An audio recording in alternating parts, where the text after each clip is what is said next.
on, which is pollution, right? We can all agree that we want to breathe clean air, clean water. We don't want to have garbage dumps on land or in the water. And the statistics on global pollution is absolutely shocking. It's, I would even say, criminal. Over 1 million seabirds, 100,000 sea mammals are killed every year by pollution. This is a fact that just slips by, doesn't gain any media attention, and it is criminal what we're doing. 20% higher risk of death from lung cancer, people that are living in polluted areas. I spoke with a doctor in Singapore, and he told me that the Chinese government is suppressing information that they're estimating because of all the pollution in China, the life expectancy is 43. And they don't have a plan to address the pollution because of their goals of industrialization. So we can't allow this kind of thinking to continue. 40% of the lakes in America are too polluted to swim or fish in, okay? Why aren't we talking about these issues?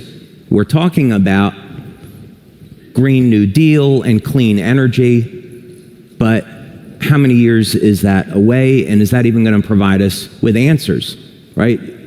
Manufacturing lithium batteries generates enormous amounts of pollution, so this shouldn't be the answer. 1.2 trillion gallons of untreated waste. The only people I know that deal with numbers in the trillions are the US government, right? 1.2 trillion gallons of untreated sewage. This is absolutely outrageous. Look at this. 3 million children are dying each year because of environmental pollution.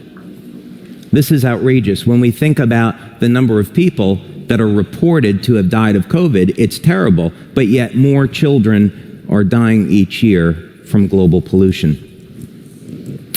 And then finally, 14 billion pounds of trash is being dumped into our oceans each year, absolutely legally.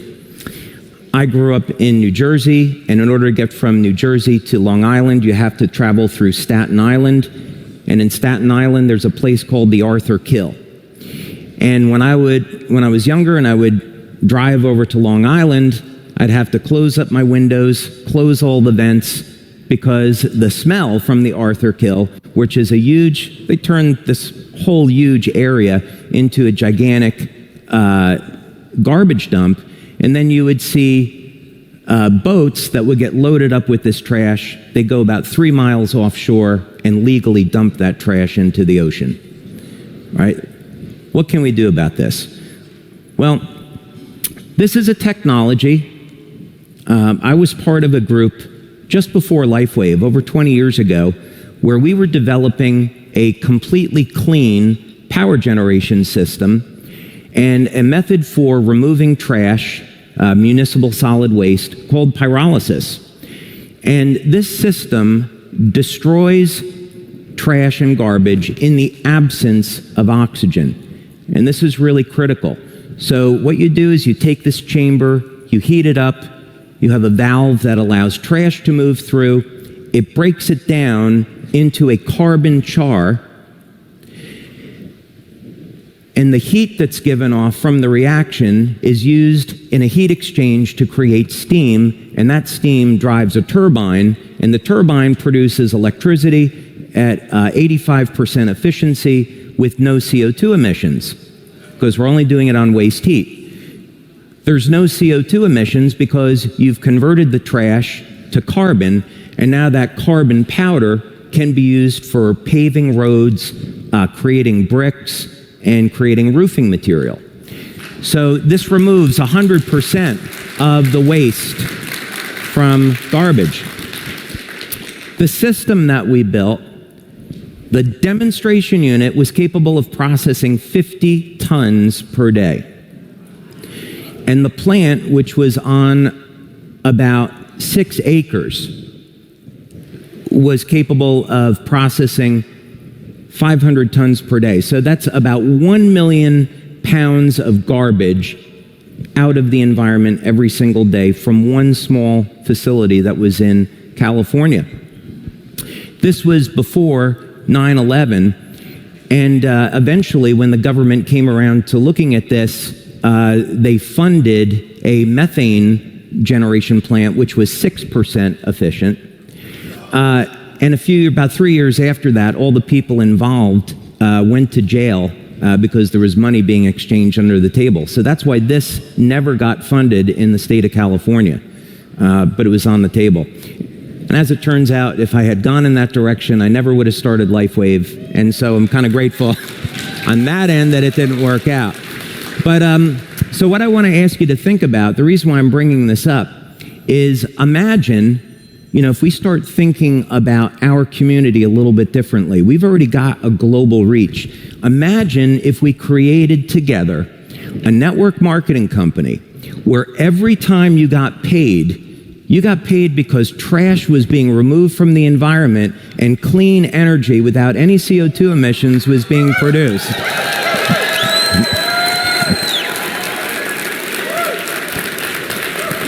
So we don't have to create new technology. It already exists. It can be demonstrated. And this is one of my visions for the future of a direction we can go in. If it's God's plan, I'll follow it. I am committed to that. My plans don't work out too well. I would rather trust in God. So let's see how we're directed and how this goes. Now, I had to bring this up. You may be wondering, we have a lot of CO2 that's already in the environment and it's already in the oceans. What can we do about this? Well, you probably heard recently that Elon Musk said that he would sell Tesla stock and he would solve some of these problems that we're talking about today if the United Nations could tell him how they were going to be spending the money. Well, the problem is already solved, and I'm going to show you how we're going to do this, how we're going to solve global warming today with existing technology, and the enormous benefits that comes from it.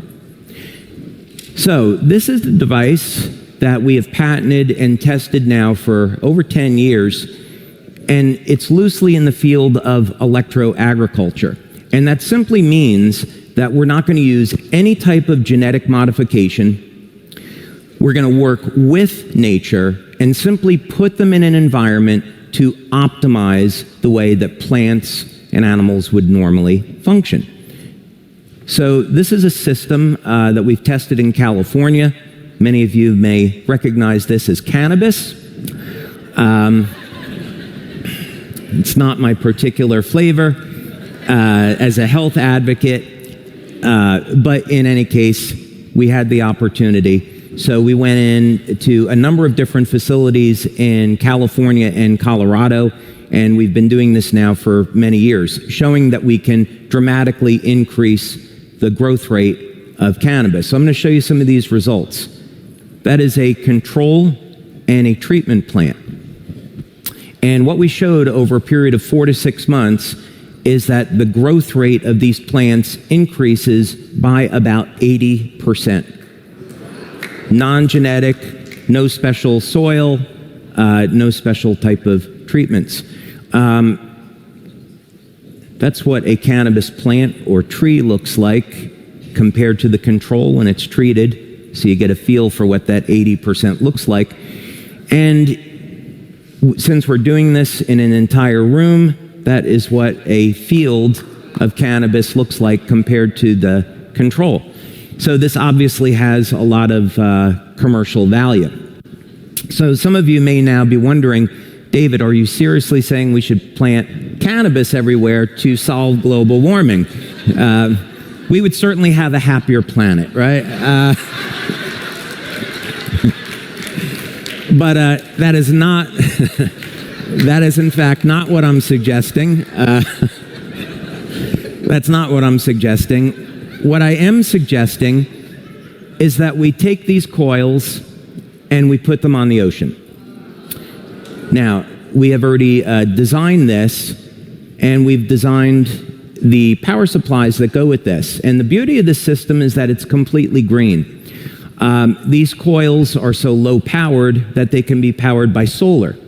So in other words, you put these coils on pontoons, you float them over the ocean, and the solar cells that are collecting the energy from the sun drive the electronics. And there's no moving parts, it's local distributed power generation, and it's completely clean for the environment. So then that raises the question, if we are putting these on the ocean, how is that going to reduce global warming? Well, what we're going to do is grow phytoplankton. Now, phytoplankton is a single-celled plant, and we've done research on this now for about 12 years. And essentially, like any other plant, phytoplankton, as part of their food, is going to be using carbon dioxide that is found in the oceans that we've acidified and also in the environment. So this would be the normal process of photosynthesis. And the carbon dioxide then is converted by the plant as a building material. The beauty of this is that 80% of the world's oxygen is derived from phytoplankton. And phytoplankton are a very important part of the food chain. So in other words, we increase the amount of phytoplankton, it increases the food supply, and now we can have more fish in the ocean, and we can reduce the CO2 content of the ocean and in the atmosphere. Now, unlike cannabis, we've had extraordinary success with phytoplankton. We've been able to get the growth rates as high as 8 times over baseline. So in a very short period of time, we can reduce, if this is implemented globally, we can reduce the amount of CO2 that is in the oceans and in our atmosphere. And as a byproduct, we're putting more oxygen back into the atmosphere where it belongs, because oxygen levels have declined. So imagine for a moment a network marketing company that had a phytoplankton nutritional supplement, and every time you were using that product, you were contributing to the solution of global warming. Wouldn't that be cool?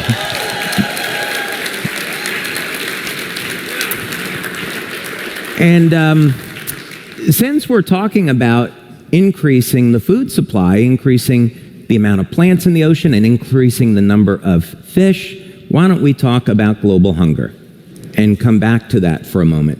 One of the things that we've been creating with our technology, you're going to see in a few minutes, has a nice entry into this. First, another really shocking statistic. Over 70% of the world's people own less than $10,000. We should not be driving people into poverty. Over 10% of the world's population aren't getting proper nutrition. They don't have access to it. And we know most people don't have enough to eat.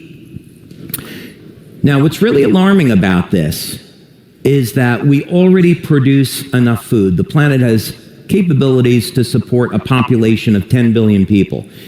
This should not be something that we should allow, right? There's too many people on the planet as it is, but there's enough food, and enough food can be produced for that amount. We're just not doing a very good job. So we come back to our model of vertical farming as a potential solution, either localized or distributed. But imagine if you had a network marketing company that had a unit that you had at home which incorporated some of the technology that you've seen to grow fruits and vegetables more rapidly that were more nutritious than what you could get. And these foods are grown hydroponically without any type of herbicides or pesticides, no environmental pollutants, completely clean, completely organic. That would be really something. So you could have a home unit, or we could do this on even a larger scale by linking these units together. You could treat massive areas and grow enough food for you and your neighbors if you wanted to. And of course, looking at the bigger picture behind all of this,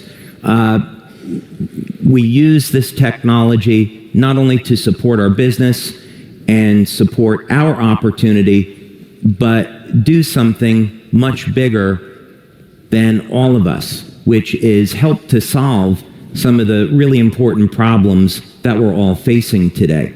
So I know this presentation was a little bit different than some of the ones that you usually hear from me, but it's important that we talk about these things as a community so you can see what the possibilities are and the direction we can go in.